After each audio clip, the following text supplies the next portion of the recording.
Have we heard any solidified agreements from the White House, from the U.S. side, and what are we waiting for still to get some details on? Concepts of a deal, which is a pretty exactly. Well done. Yeah, we're starting to hear from the Chinese. They did agree to lower tariffs on a certain range of products. They referenced the agricultural sector. They did confirm the plane deal, although they didn't give specifics that the president referred to yesterday on the way back from Beijing. We are still waiting to hear from the White House a bit more. Again, the details remain scant here. And I think until we have more, we can't really break down just, how much economic cooperation there is here. I think some of this is signaling, of course. Courtney, it's a quiet weekend for the president. He has executive time, as he calls it, today and tomorrow, but nothing else on the official schedule. How is the White House contextualizing the trip that just wrapped up here? I think a lot's been made of the closeness of the relationship as the U.S. sees it, or as the administration sees it, between President Trump and President Xi. And they've nodded to the fact that there's been this invitation for President Xi to come to the States in September, and there'll be these other opportunities on the heels of that for these two leaders to get together. How much emphasis are they placing on these deliverables amidst some criticism, I think, that maybe the numbers weren't as big as a lot of people, especially on Wall Street, thought they would be? And there wasn't kind of a dialing back of the tariffs that were put in place to the extent that a lot of people expected. Yeah, I mean, I think there was huge expectation going into this that this was going to largely focus on, stabilizing trade, talking about Iran and any cooperation the U.S. could get with China there in terms of, international support. But I think the White House has so far framed this as a huge success. We heard from the president yesterday. He has praised it as a fantastic visit. He very much was, regaled by all the pomp and pageantry that she had rolled out for him. But a lot of this, as you said, we saw Treasury Secretary Scott Bessent and U.S. Trade Rep Jamieson Greer sort of lay the groundwork for some of the deals that we've heard about so far, talking about setting up a board of trade to, open up investment in non-critical sectors.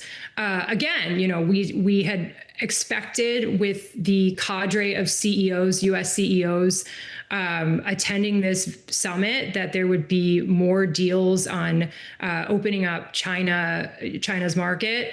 We haven't yet to see that. I think there was huge expectation that AI would be a huge talking point with the last minute addition of NVIDIA's Jensen Huang, who jumped on Air Force One in Alaska.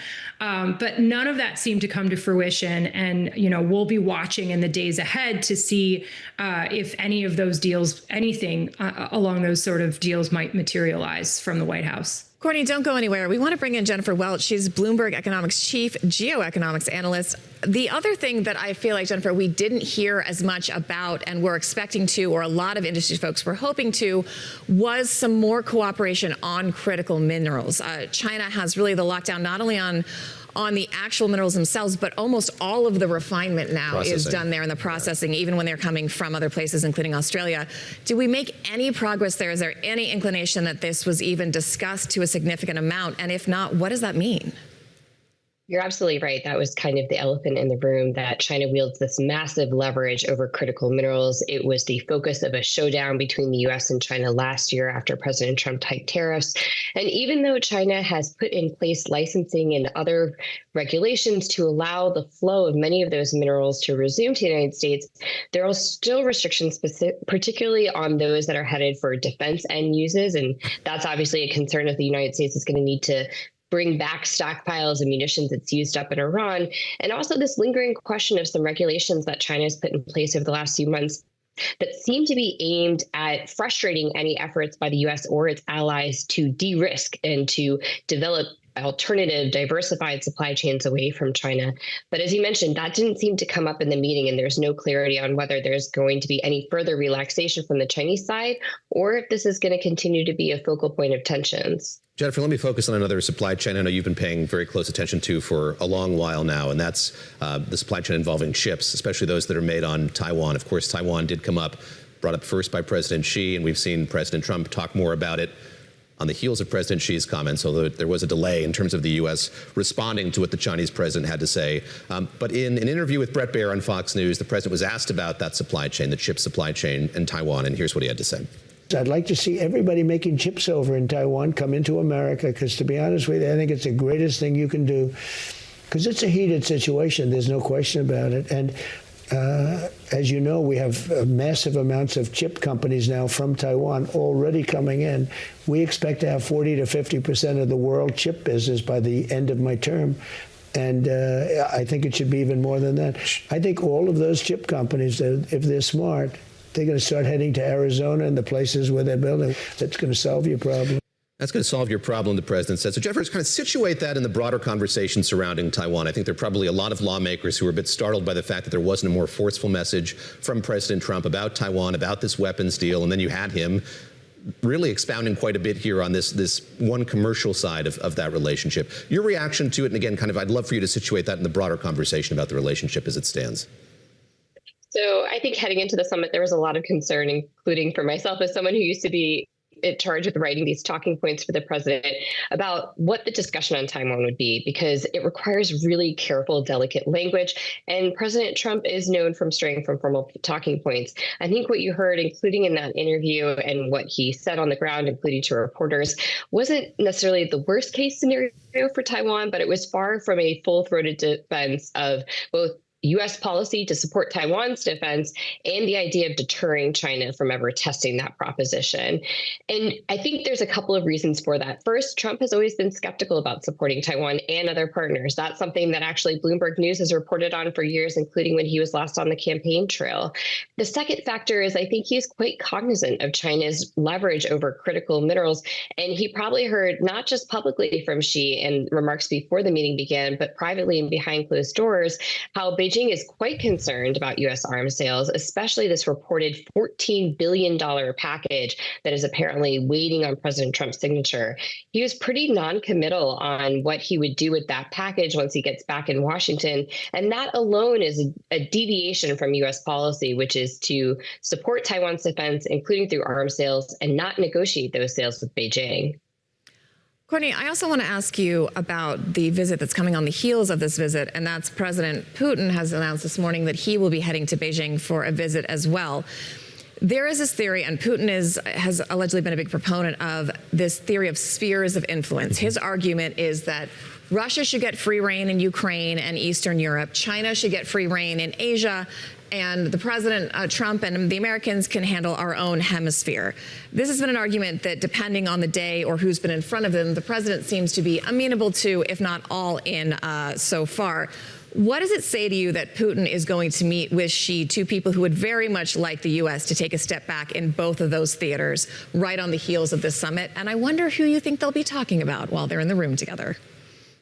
Well, the obvious answer is Donald Trump, of course, right? So, you know, this is something President Putin said. He was watching Trump's visit very closely. It should come as no surprise that he would want to follow up with a visit to Xi to make sure they're completely aligned. To your point about the spheres of influence, that is something that the U.S. Largely agreed with in the national security statement they released last year, in which they wanted to reassert U.S. dominance in the Western Hemisphere. They've, of course, seemingly gotten a little distracted in Iran. But you know, this is something that I'd expect. It didn't come as a surprise to me to hear that Vladimir Putin would be traveling to China on the heels of Donald Trump's visit. Courtney, you've taken us right to where I wanted us to go. And Jennifer, I want to ask you just about the broader strategy the U.S. has toward China, and maybe to tee up that part of this conversation. Let me play a bit of sound that our colleague Michelle Hussein had a conversation with Kishore Mahbubani, the former president of Singapore. Let's hear what he had to say about the role that the U.S. is playing vis-a-vis China, and how much success the U.S. could have kind of keeping China at bay. It's not wise policy of the United States to stop the rise of China, because China can no longer be stopped. And the only way to stop China is to ask the Chinese government to stop improving the livelihood of its own people, right? If you want China, that's the only way that China will stop growing. But China still has a long way to go. Its per capita income is way behind that of the United States. There's a long way to go. I misspoke there, Mababani, the former Singaporean diplomat. But Jennifer, let me go to you on that point. As Christina talks about these spheres of influence, how even are those spheres? How much influence do you see the U.S. having here? And how much time and attention and eagerness does the U.S. under President Trump have to stop China to the degree that it can? Well, I think that's a major risk in Trump's second term, especially with the ongoing war in the Middle East, which is quite literally pulling time, resources, and energy out of the Indo-Pacific and directing them towards the Middle East, including missile defense systems that, for example, our Asian allies very much depend on. And what that's symbolic of is something that's been a trend in U.S. foreign policy for over a decade now, which is a desire to want to focus on the Indo-Pacific, the world's most dynamic economic region, home to places, as you mentioned, David, Taiwan, critical supply chains, and yet constantly getting pulled in other directions and distractions. And I think that continues to be a theme here, even though President Trump just made this trip to China. What's interesting is he didn't stop anywhere else along the way. And that's sort of a departure from precedent. Normally, U.S. presidents make a China trip part of a larger trip to the region and use it as an opportunity to signal U.S. presence everywhere there. And in this case, that was sort of a missed opportunity. Christina, you were there when Trump walked across the border into North Korea. I was, and that was a multi-part trip as well. And I covered Pompeo the first term. And every time we went to Asia, we stopped in Vietnam. Every single time, we always hit different places the U.S. was trying to get agreements with.